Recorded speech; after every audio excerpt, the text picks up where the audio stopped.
तो हेलो बच्चों, कैसे हैं आप? अच्छे हैं? Very good. तो देखिए बच्चों, आज हम फिर आपके लिए एक नई क्लास लेके आए हैं। और जो आज हमारा टॉपिक है वो है फाइनेंशियल मैनेजमेंट, जो हमारे जो चैप्टर जो चल रहा है अभी हमारा बिजनेस स्टडीज में। और इसकी ये क्लास नंबर 9 है।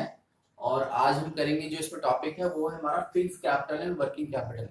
तो अभी हम फिक्स कैपिटल वाला ही कवर कर पाएंगे, क्योंकि वर्किंग कैपिटल तो थोड़ा लेंथी है, तो ये नेक्स्ट वाली वीडियो में करेंगे। आज हम फिक्स कैपिटल को इसमें कवर करते हैं। देखिए बच्चे, इसको क्लास स्टार्ट करने से पहले मैं दोबारा आपको बता दूं, प्लीज अपने पेन और कॉपी रेडी रखिएगा, ताकि आपको नोट्स राइट डाउन करने में इजी हो, आप फटाफट अपने नोट्स राइट डाउन कर सके और इसको लर्न करने में आपको आसानी होगी। तो बच्चे देरी न करते हुए क्लास स्टार्ट करते हैं। तो देखिए बच्चे, इससे पहले आपने चैप्टर का ओवरऑल सारा का सारा काफी हद तक अपने कवर कर लिया, बस एंड टॉपिक चल रहा है। तो हम बात करते हैं फिक्स कैपिटल की।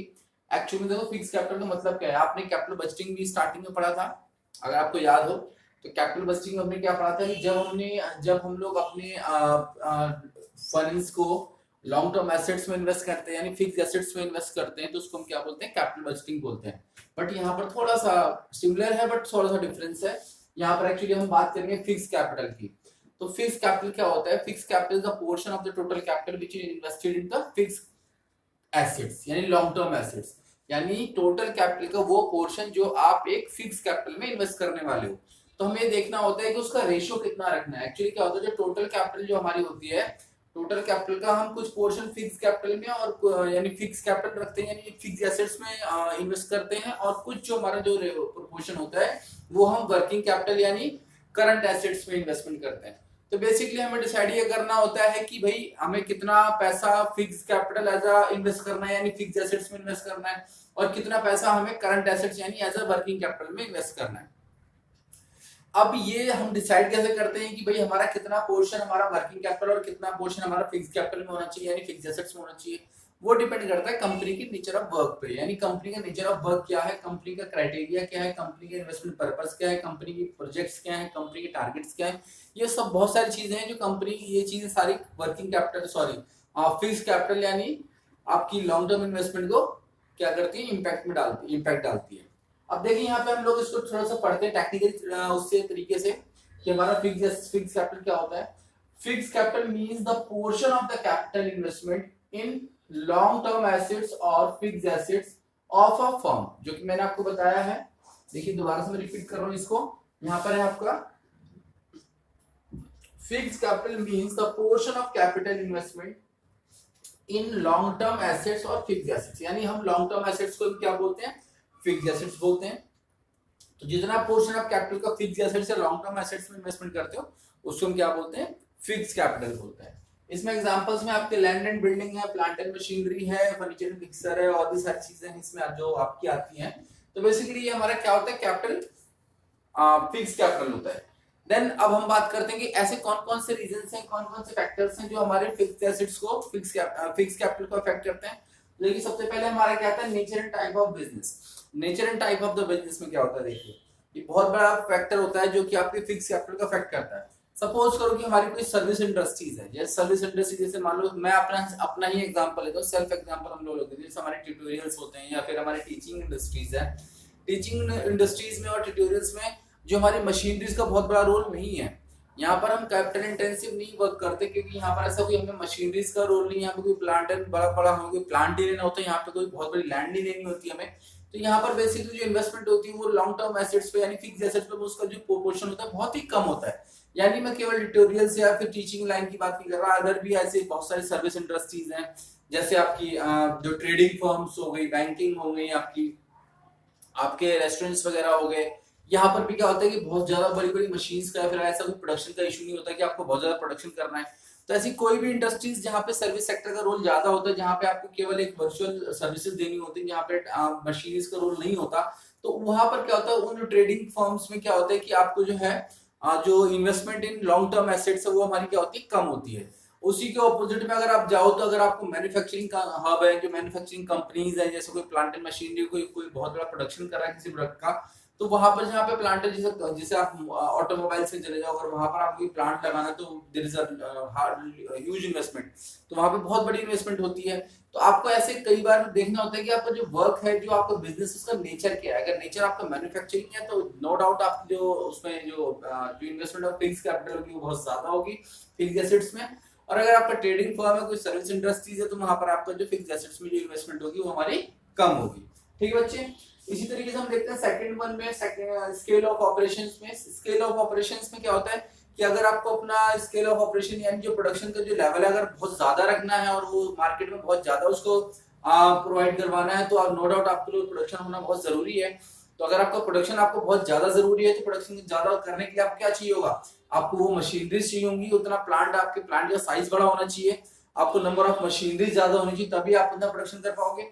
अगर आपकी प्रोडक्शन की जो नीड है बहुत ज्यादा है और आप मार्केट में बहुत बड़ा एक शेयर आप कैप्चर कर रखा है, तो उस चीज को फुलफिल करने के लिए you need to huge investment in the fix capital और फिक्स एसेट्स। ठीक है। तो यहाँ पर भी आपका डिपेंड करता है कि आपका जो स्केल ऑफ ऑपरेशन है वो कितना है, स्केल ऑफ प्रोडक्शन है वो कितना है। अगर स्केल ऑफ प्रोडक्शन आपका बहुत ज्यादा है तो आपको फिक्स एसेट्स में यानी लॉन्ग टर्म एसेट्स में आपकी जो इन्वेस्टमेंट पावर है वो ज्यादा होनी चाहिए। और अगर आपके स्केल ऑफ प्रोडक्शन अगर आपका कम है, तो वहां पर आपका जो इन्वेस्टमेंट है फिक्स कैपिटल एज या फिर हमारे फिक्स एसेट्स में वो हमारी क्या हो जाएगी, कम हो जाएगी। देन थर्ड हमारा आता है choice of techniques. Choice of techniques में क्या होता है, देखो हमारे दो तरह की टेक्निक्स होती है प्रोडक्शन करते हैं। तो प्रोडक्शन में क्या होता है, अगर हम कैपिटल इंटेंसिव अप्रोच लगा सकते हैं या फिर लेबर इंटेंसिव अप्रोच लगा सकते हैं। बहुत सी कंपनीज होती है जो कैपिटल इंटेंसिव को ज्यादा प्रेफरेंस देती हैं। तो कैपिटल इंटेंसिव बेसिकली मशीनरीज पे डिपेंडेंट करता है। तो अगर अगर आपकी जो कंपनी है, जो भी आपका बिजनेस है, जो आपकी फर्म है, अगर उसका जो main motive capital intensive approach ज्यादा प्रेफरेंस देते हैं, तो कैपिटल इंटेंसिव अप्रोच में आपको मशीनरीज पे आप ज्यादा डिपेंडेंट होते हैं और वहां पर आपको फिक्स एसेट्स यानी लॉन्ग टर्म एसेट्स में इन्वेस्टमेंट ज्यादा करना होता है। अगर वहीं पर अगर कंपनी का मोटिव केवल लेबर इंटेंसिव अप्रोच पे आ जाते हैं, यानी अगर वो प्रोडक्शन करना चाहती है बट वो लेबर के थ्रू ज्यादा प्रोडक्शन करना चाहती है, तो वहां पर आपकी जो मशीनरी यानी फिक्स एसेट्स का जो रोल है वो क्या हो जाता है, कम हो जाता है। तो वहां पर आपकी जो इन्वेस्टमेंट है वो फिक्स एसेट्स यानी एज अ फिक्स कैपिटल वो क्या हो जाती है, कम हो जाती है। ठीक है बच्चे। ये था आपका technology sorry choice of techniques. इसके बाद हमारा आता है फोर्थ आता है टेक्नोलॉजी अपग्रेडेशन। टेक्नोलॉजी अपग्रेडेशन में क्या होता है कि कई बार मार्केट के अंदर कुछ ऐसी कोई टेक्निक्स होती हैं, फिर ऐसी कोई टेक्नोलॉजी होती है जो कि बहुत जल्दी ऑब्सोलीट हो जाती है। तो अगर ऐसी कोई टेक्निक जो आपने अडॉप्ट करके जिसमें ऑब्सोलेंस ज्यादा है, यानी फ्रीक्वेंट ऑब्सोलेंस, यानी 1 साल बाद या 2 साल बाद अगर बहुत ज्यादा उसमें ऑब्सोलेंस आ रहा है, या फिर वो मशीन जल्दी से टेक्नोलॉजी जल्दी ऑब्सोलीट हो जाती है, तो वहां पर भी जो आपकी जो इन्वेस्टमेंट है वो फिक्स कैपिटल एज वो क्या हो जाती है, बढ़ जाती है। क्योंकि अगर आपकी मशीनरीज ऑब्सोलीट हो चुकी है, तो जो उनकी जो प्रोडक्शन कैपेसिटी होगी वो क्या हो जाएगी, हमारी कम हो जाएगी। और वो जनरली क्या होता है कि वो जो है, जो हमें एक्चुअली जो हमें मार्केट में जितना हमें शेयर चाहिए या फिर मार्केट में जो लेवल ऑफ प्रोडक्शन चाहिए वो उसको मीट आउट नहीं कर पाएंगे, यानी हमारी रिक्वायरमेंट को मीट आउट नहीं कर पाते हैं। तो वहां पर भी क्या होता है, फिर हमें उन मशीनरीज को डिस्पोज करके फिर हमें न्यू मशीनरीज लेनी होती है। तो अगर हम न्यू मशीनरीज लेंगे तो नो डाउट हमें वहां पे इन्वेस्टमेंट हमारी क्या हो जाती है, बढ़ जाती है।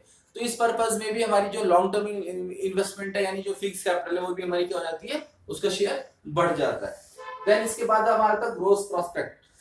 ग्रोथ प्रोस्पेक्टस में क्या आता है कि अगर हमारी कंपनी का जो मोटिव है, अगर हमें मार्केट में हमेशा ग्रोथ के लिए सोचना है, यानी अपना शेयर हम बहुत ज्यादा बढ़ाना चाहते हैं, तो नो डाउट हमें उसी लेवल का फिर क्या करना होता है, अपना प्रोडक्शन लेवल भी इंक्रीज करना होता है। आप बिना प्रोडक्शन लेवल के इंक्रीज किए आप ग्रोथ नहीं कर सकते, क्योंकि जितना अपने प्रोडक्ट का पेनिट्रेशन सोसाइटी में करेंगे, जितना उसका स्प्रेड आउट करेंगे, उतना ही जितना वो लोगों के पास रीच में आएगा, उतना ही आपके जो ग्रोथ का चांसेस ज्यादा बढ़ते हैं। तो अगर आपका प्रोस्पेक्टस ग्रोथ का है और आपको बहुत अच्छे लेवल पे आपके अपने फर्म या बिजनेस को लेके जाना है, तो वहां पर आपको उस प्रोडक्ट की जो सप्लाई है और उसकी जो रिचनेस है उसको बढ़ाना पड़ेगा। और उसको बढ़ाने के लिए आपको क्या करना पड़ेगा, उसका प्रोडक्शन ज्यादा करना पड़ेगा, और प्रोडक्शन ज्यादा के साथ साथ टाइमली भी करना पड़ेगा। तो उसके लिए भी आपको क्या चाहिए, आपको मशीनरीज ही चाहिए। तो मशीनरीज के लिए और प्लांट का साइज आपका बड़ा करना पड़ेगा, इसलिए भी आपको क्या करना पड़ता है, वहां पे जो इन्वेस्टमेंट ऑन फिक्स्ड एसेट्स है वो क्या हमारी बढ़ जाती है, और शेयर ऑफ फिक्स कैपिटल हमारा क्या हो जाता है, बढ़ जाता है। तो यहाँ पर भी हमारा ये है। इसके बाद हमारा डाइवर्सिफिकेशन।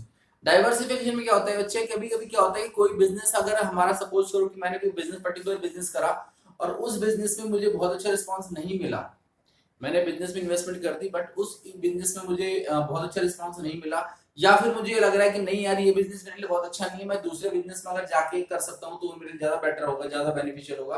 तो उस कंडीशन में जब हम एक बिजनेस से दूसरे बिजनेस में डाइवर्सिफाई करते हैं यानी शिफ्ट करते हैं, या फिर एक और प्लांट लगाते हैं किसी दूसरे प्रोडक्ट का, तो वहां पर जो हमारी इन्वेस्टमेंट पावर है वो क्या हो जाती है, बढ़ जाती है। क्योंकि हमारी जो हमारी जो फाइनेंसिंग पावर है उसकी, वो फाइनेंसिंग जो रिक्वायरमेंट है वो हमारी क्या हो जाती है, बढ़ जाती है ऑन फिक्स एसेट्स। क्योंकि जो अपने प्लांट को पूरा डाइवर्सिफाई करते हैं, जो पुराना वाला जो मशीनरी जो होता है वो हमारा ऑलमोस्ट वेस्ट हो जाता है, उसको उसकी हमें वैल्यू ज्यादा मिलती नहीं है। बट जो हमें नया जो प्लांट बनाने के लिए जो नई मशीनरी लेनी होती है उसकी जो हमारी कॉस्टिंग है वो हमारी क्या हो जाती है, बढ़ जाती है। दैट्स वाई तो वहां पर हमारा क्या हो जाता है कि जो हमारा रेशियो ऑफ जो फिक्स कैपिटल है वो क्या हो जाता है, फिर से बढ़ जाता है। और रेशियो ऑफ फिक्स कैपिटल के बढ़ने से हमारे बेसिकली रिक्वायरमेंट किस लिए होती है, क्योंकि हमें नए एसेट्स परचेज करने होते हैं, क्योंकि हमने बिजनेस को क्या कर लिया, अपना डाइवर्सिफाई कर लिया। तो डाइवर्सिफाई की कंडीशन में भी आपके जो फिक्स कैपिटल का जो रेशियो है, जो प्रोपोर्शन है वो क्या हो जाता है, हमारा बढ़ जाता है, क्योंकि हमें वहां पर नई मशीनरीज की रिक्वायरमेंट आती है। देन इसके बाद हमारा होता है फाइनेंसिंग ऑल्टरनेटिव्स। फाइनेंसिंग ऑल्टरनेटिव का मतलब क्या होता है कि अगर सपोज करो कई ऐसे बिजनेस होते हैं जो कि अपना खुद का एसेट परचेज नहीं करते, वो उसी एसेट्स को रेंट पे ले लेते हैं। तो आपके पास ये भी ऑप्शंस होते हैं कई बार कि बड़ी बड़ी मशीनरीज आप रेंट पे भी ले सकते हैं, उसका रेंटल देके आप भी उसका प्रोडक्शन कर सकते हैं। तो अगर आप ऐसी अप्रोच लगाते हैं जहाँ पे आप केवल रेंटल के बेसिस पे बेचते हैं और केवल आप रेंट लेते हैं, तो ऑन रेंट आप मशीन को हायर करते हैं या फिर उनको लीज पे लेते हैं, तो उसमें क्या होता है कि जो लीज का केवल आपको रेंट देना होता है, और उसमें आपकी जो कॉस्टिंग है या फिर आपकी जो इन्वेस्टमेंट ऑफ फिक्स कैपिटल है या उसका प्रोपोर्शन है वो क्या हो जाता है, कम हो जाता है, क्योंकि आप एक्चुअल में उस मशीन को परचेज नहीं कर रहे हैं। तो अगर आप उस मशीन को परचेज नहीं कर रहे हैं तो नो डाउट उसकी कॉस्टिंग में आपको नहीं आपको बियर करनी पड़ेगी। तो अगर उसकी कॉस्टिंग अगर आपको बियर नहीं करनी पड़ेगी तो आपको केवल क्या देना है, उसका रेंट देना है। तो वहां पर नो डाउट कि आपकी जो इन्वेस्टमेंट ऑफ फिक्स कैपिटल वो क्या हो जाता है, उसका जो रेशियो होता है वो क्या हो जाता है, आपका कम हो जाता है। तो आपके पास ये भी ऑप्शन होता है कि अगर आपके पास बहुत ज्यादा फाइनेंस नहीं है या फिर आप फिक्स कैपिटल में बहुत ज्यादा इन्वेस्टमेंट नहीं करना चाहते, फिक्स एसेट्स में इन्वेस्टमेंट नहीं करना चाहते, तो आप उस एसेट्स को ऑन रेंट पे भी ले सकते हैं और लीज पे भी ले सकते हैं और अपना प्रोडक्शन कैरी ऑन कर सकते हैं। देन इसके बाद आता है हमारा level of collaboration. Level of collaboration का मतलब क्या होता है कि बहुत सी जो फर्म होती हैं वो एक दूसरे की क्या करती हैं, हेल्प कर देती हैं। सपोज करो मेरा कोई प्लांट है, मेरे किसी फ्रेंड का दूसरा प्लांट है, मैं अपना प्रोडक्शन दूसरे प्लांट पे जाके अपने फ्रेंड की प्लांट पे जाके कर सकता हूँ। तो वहां पर भी क्या होता है कि जो मेरी जो अपनी जो रिक्वायरमेंट है, जो मेरी नीड है वो मेरी फुलफिल हो रही है, कहाँ से, मेरे फ्रेंड के प्लांट से। तो मुझे उतना ही बड़ा प्लांट लगाने की रिक्वायरमेंट नहीं है या फिर उतनी ही बड़ी हमें मशीनरी लेने की जरूरत नहीं है। तो अगर मेरी रिक्वायरमेंट है मेरी अकोमोडेशन से किसी मेरे फ्रेंड की या फिर मेरे कोलेबोरेशन से अगर मेरे को फुलफिल हो रही है, तो जो मेरी जो कॉस्टिंग पावर है वो क्या हो जाती है, कम हो जाती है। और मेरी जो फिक्स कैपिटल में या फिक्स एसेट्स में जो इन्वेस्टमेंट है वो मेरी क्या हो जाती है, कम हो जाती है। तो अगर ऐसी सिचुएशन होती है, अगर मैं कोलेबोरेशन के अंदर काम करता हूँ और मुझे कोई मेरा फ्रेंड मुझे कोलेबोरेट कर रहा है या फिर अकोमोडेट कर रहा है, तो उस कंडीशन में क्या होता है कि मेरी जो मुझे जो इन्वेस्टमेंट करनी है किसमें, फिक्स एसेट्स में, या फिर जो मेरा capital ratio of fix capital वो मेरा क्या हो जाता है, कम हो जाता है। तो ये सारे हमारे फैक्टर्स हैं जो कि आपकी फिक्स कैपिटल रिक्वायरमेंट को क्या करते हैं, अफेक्ट करते हैं। तो बच्चों उम्मीद करता हूँ आपको सारी समझ में क्लियरली आए होंगे।